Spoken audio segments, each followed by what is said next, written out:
Bonjour à toutes, bonjour à tous.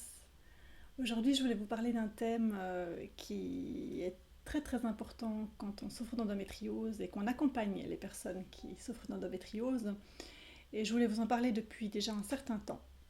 Mais c'est en fait l'actualité dans ma vie qui fait que je suis un peu rattrapée par ce thème. C'est comme est intitulée cette vidéo, je pense que je suis persuadée même que l'endométriose est la maladie de l'enfant.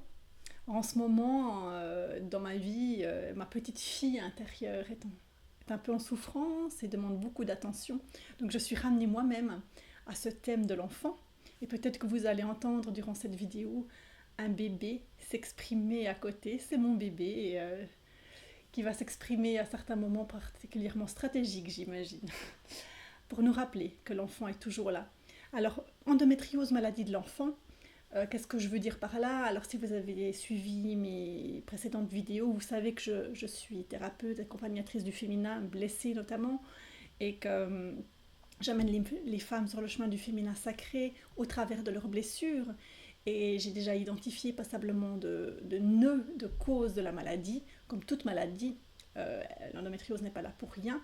Alors il y a plein de coachs, thérapeutes qui vous parlent de toutes ces causes, disons plus métaphysiques que ce que vous diront les médecins, la médecine allopathique et occidentale. Il y a notamment le nœud de la maternité, j'y reviendrai, tout ce qui concerne la mère, mais qui dit mère dit enfant. Et l'enfant, qu'est-ce que je veux dire par là? Alors avant de parler de l'enfant extérieur, qui se laisse souvent désirer lorsqu'on souffre d'endométriose, puisqu'il y a quelques soucis pour certaines femmes d'infertilité, eh bien, il y a l'enfant intérieur. En chacun d'entre nous, il y a un petit enfant, un bébé qu'on a été, un enfant qui peut être en souffrance. Et dans le cas des femmes qui souffrent d'endométriose, cet enfant est très en souffrance. Alors cela peut être dû à une enfance difficile, hein. Parfois on a vécu de vrais traumatismes, des violences, des abus, un inceste, un viol, ou des violences aussi émotionnelles ou autres. Donc il y a des événements parfois douloureux, des blessures, des abandons très très douloureux dans nos vies qui nous imprègnent particulièrement. Alors vous me direz que tout le monde a vécu des choses plus ou moins douloureuses. Oui, sauf que quand on souffre d'endométriose, l'enfant que l'on a été particulièrement imprégné de cela. Et pour quelqu'un, pour une femme qui souffre d'endométriose, le modèle parental a été d'une manière ou d'une autre défaillant. Alors on a tous des parents imparfaits, mais nous, dans notre histoire d'âme, dans notre chemin d'âme, dans cette incarnation, on a mal interprété ou mal perçu ou mal vécu certains événements familiaux. Nos frères et nos sœurs peuvent les avoir vécus totalement différemment, hein. Donc c'est pas toujours les événements en tant que tels, c'est souvent la manière dont on les a interprétés et vécus, perçus, qui va générer des blessures. Alors il y a le lien à sa propre mère qui peut être problématique. La mère peut ne pas avoir été un bon modèle, avoir été un contre-modèle de mère, ce qui nous fait dans cette vie nous dire que mon Dieu, on n'a surtout pas envie de mettre au monde un enfant et d'être une mère comme elle. Alors que va faire le corps qui est infiniment sage? Et il va faire en sorte que l'on ne devienne pas mère. Comment faire? Eh bien, par exemple, en développant une maladie qui génère de l'infertilité. C'est une possibilité. Alors tout cela se passe évidemment à un niveau inconscient et pas à un niveau conscient, mais c'est une possibilité. Donc le lien à la mère, à notre propre mère, est fondamental lorsqu'on souffre d'endométriose. Il y a toujours quelque chose à aller débloquer à ce niveau-là. Et la mère a parfois été une bonne mère, hein, extérieurement. Mais il y a quelque chose qui a été mal perçu. Notre père également peut avoir été défaillant, il peut y avoir été absent, incestuel, enfin il peut y avoir eu plein de choses qui ont fait que intérieurement, nos parents ont été, disons, un obstacle, où il y a quelque chose qui n'a pas été digéré. Et en fait, le travail que je propose, donc vous savez que j'accompagne donc les femmes en cabinet en Suisse et à distance par Skype vers une guérison, moi ce que j'appelle une guérison, hein, donc mis à part la disparition de symptômes, des symptômes, une vraie guérison profonde, je les amène en profondeur à réintégrer un modèle parental sain, c'est-à-dire retrouver des parents intérieurs sains. C'est pour ça qu'une démarche fondamentale quand on souffre d'endométriose, c'est de devenir une bonne mère pour soi. Et ça veut dire beaucoup de choses. Qu'est-ce que ça veut dire d'être une bonne mère pour soi? Mais aussi être un bon père pour soi. Et le père, c'est celui qui met des limites, qui met un cadre, qui sait dire oui, qui sait dire non. C'est pour ça que je reviens toujours à cette histoire d'énergie féminine et masculine, l'énergie masculine étant tout aussi importante lorsqu'on souffre d'une maladie du féminin que de prendre soin de son énergie féminine. Donc il y a tous ces éléments-là qui font que notre enfant intérieur peut avoir été profondément blessé. Et si vous réfléchissez bien à ce qu'est un enfant, regardez un petit enfant, un nouveau-né, un petit enfant de votre entourage, c'est de l'énergie pure. Ce sont des émotions continues, c'est de l'énergie constante, en fait. C'est à l'état pur, en fait. C'est de la vie, c'est de l'énergie de vie qui n'est pas contenue. L'enfant ne se contient pas. Il vit, il vit ce qu'il a à vivre, il traverse les émotions. Donc, c'est de la joie pure, c'est de l'énergie pure. Et c'est quelque chose qu'on perd, en fait, par notre éducation peu à peu, nous tous d'ailleurs, hein.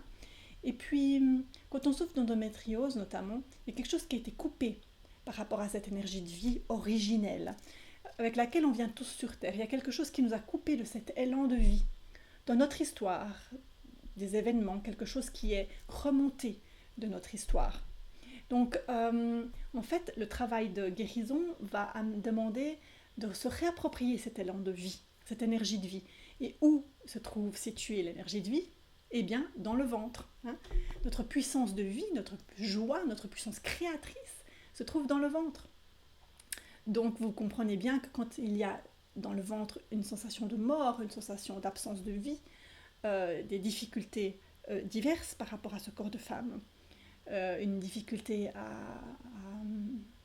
à être en paix, en amour avec son corps de femme, pour diverses raisons, eh bien, l'élan de vie n'est pas là. Alors vous avez peut-être vu ma dernière vidéo, qui était en fait une conférence sur le corps, je l'ai intitulée Le corps temple sacré, où je parle de ce besoin de s'incarner réellement, d'aller vraiment puiser cette énergie de vie dans la terre, dans le ventre, et de faire revivre ce bassin, ce ventre pleinement, totalement. Alors ça, c'est tout un chemin thérapeutique, parce que dans cette incarnation, notre âme semble avoir décidé de vouloir guérir cet enfant blessé, cet enfant déçu.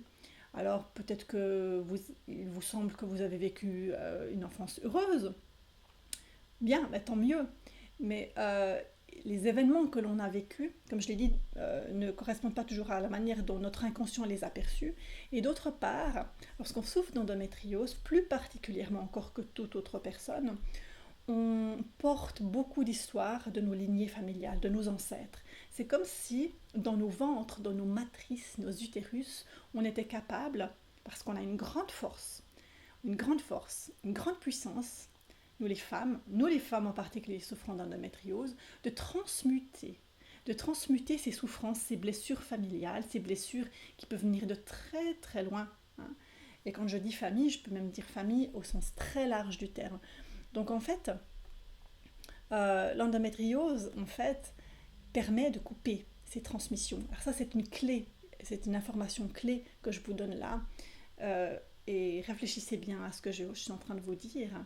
En fait, le corps, qui est infiniment sage, trouve un moyen d'éviter les transmissions familiales. Alors les transmissions familiales, même que l'on ne connaît pas, les secrets de famille, hein, les incestes peut-être dans la famille, les viols, les histoires de femmes qui ont souffert, des enfants morts en couche, les enfants bâtards, toutes ces histoires douloureuses, tous ces avortements, ces fausses couches, tout ce qui a été caché, tout ça. Eh bien tout ça peut se concentrer dans votre ventre, dans vos cellules, dans votre mémoire cellulaire, et puis développer peu à peu une maladie.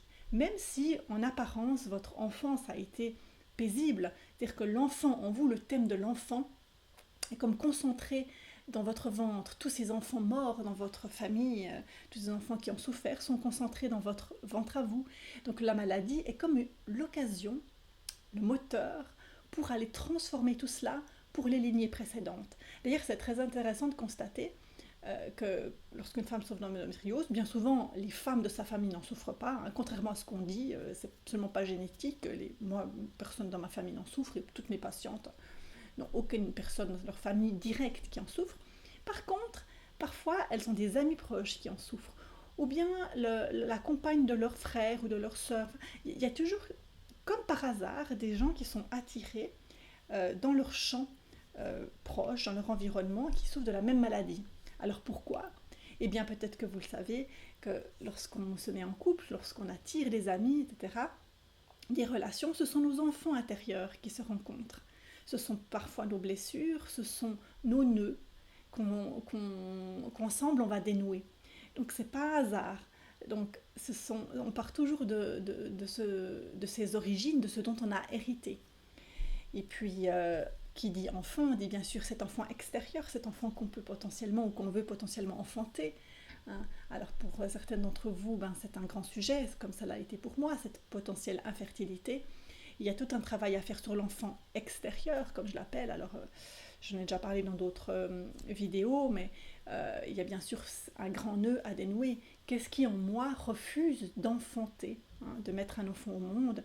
Et il faut aller dénouer les peurs inconscientes autour de cela, parce que même si on prétend vouloir très fort un enfant, il y a une partie de nous, lorsqu'on souffre d'endométriose, qui n'en veut pas. Mais pour de bonnes raisons, pour se protéger. Donc le corps est infiniment sage. Il a malheureusement trouvé une stratégie qui est la maladie, qui n'est malheureusement pas très agréable à vivre. Mais ma foi, il a fait ce qu'il a pu avec les moyens du bord.